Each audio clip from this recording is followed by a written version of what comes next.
Hey guys, welcome to What L Cooks. What are we doing today? Today I am going to make you Hattie B's Nashville hot chicken. Hattie B's has been in Nashville since like 2012. It is a mainstay. If you go to Nashville, everybody recommends go to Hattie B's. You gotta get the Nashville hot chicken from there. It's an institution these days. So for this recipe, we have a dry brine. That's what we're gonna begin with now. After we do the brine, then we're gonna let it sit in the refrigerator for 24 hours. Then there's a dip, there's a dredge, and then the all-encompassing hot sauce that we'll be making. And they have several different layers that I'll talk about it a little bit later, but very interesting. So you can get it from like no hot sauce seasoning to, I think they call it what the cluck up or cluck, I'll have to look at that again. But it's good stuff. And if you go to Nashville, make sure you stop at Hattie B's. We're gonna do the dry brine right now. It's pretty easy. So I'm using chicken thighs today. You can do breast, you can do wings, whatever. They use the whole chicken there. I decided to just do some thighs today. And we're gonna trim some of the skin off of these, but otherwise these are pretty good. Now you're going to want to pat them down for them to be fairly dry when you put them in. You don't want too much liquid going in with that, because what's going to end up happening with the brine, that's going to draw out some of the liquid anyways. So you want to make it as dry as you possibly can. Pat that down, cut off some of the excess.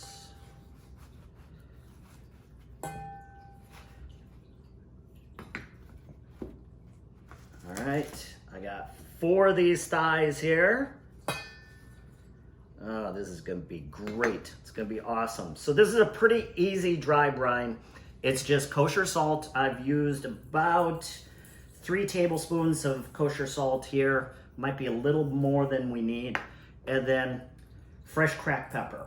And we're gonna wanna rub all of this together, get them nice and coated, and then we're gonna put them in the refrigerator.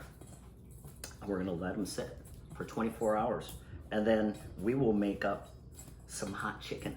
Been 24 hours in the dry brine. We have our 4 thighs right here. I wiped them off with a paper towel just a little bit, just to get a lot of the excess liquid off. So we have our dredge and our dip, assembly line type thing. We've got two cups of flour and 2 teaspoons of sea salt, and we want to whisk that in lightly.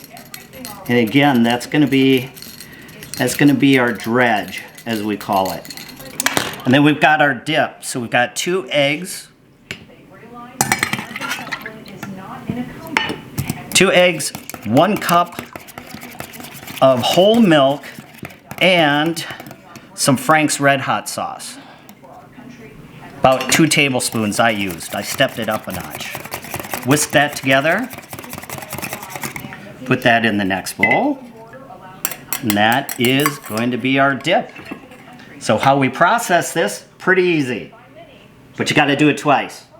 So you take your piece of chicken, no matter what type of chicken it is. Remember, with mine it's all thighs.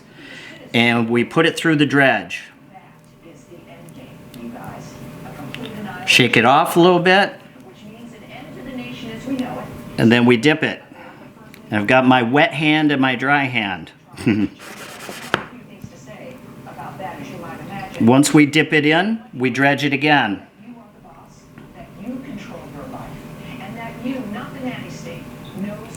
Shake off the excess.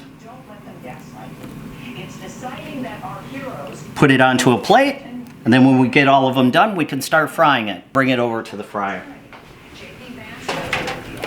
325 degrees. And for a thigh, we're thinking about 14 to 15 minutes. Meanwhile, I'm going to start making hot Nashville chicken sauce. Well, the chicken is frying right now. We've got a couple of pieces in. I'm going to make the spicy coating. Spicy coating is pretty easy to make. I use Crisco. I heated it up, I melted it. What did I have? About a half cup of lard. We've got three tablespoons of cayenne pepper that we're gonna throw in there. We're gonna whisk that up, keep everything whisked. Woo, yeah, baby. Generating some nose hairs here. 1 tablespoon of packed light brown sugar. And last but not least, a half a teaspoon of paprika and a half a teaspoon of garlic powder. Whisk all of that together. Now it's already been heated, so just kind of keep it a little bit on low. Maybe a little higher than low. Keep whisking it and make sure that the brown sugar melts. Should pretty much right away. And there is your spicy coating. All right, we're done with everything. It's time to plate our hot chicken. Because we made corn on the cob. Look at that, okay? Corn on the cob is nice and hot. I put butter on there. We butter our corn on the cob. Set our corn on the cob on the plate. And now we've got melted butter to have with our bread to soak up all that goodness with the hot chicken. All right? Take a piece of the hot chicken, throw it right on the bread there. And now, the spicy coating. I'm gonna whip this up a little bit more. Ooh, this is hot. Remember, 3 tablespoons of cayenne. Ho, ho, ho. Drizzle some of that onto the bread as well. And then you top it off with some pickles. And there you go.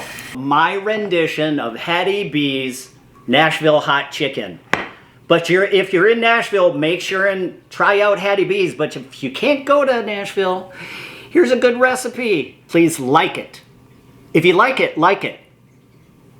And then like it again, if you can. I don't think you can like it again. Comment, and as well, I will have this recipe in full in the comments. You can go and check that out. And also, subscribe.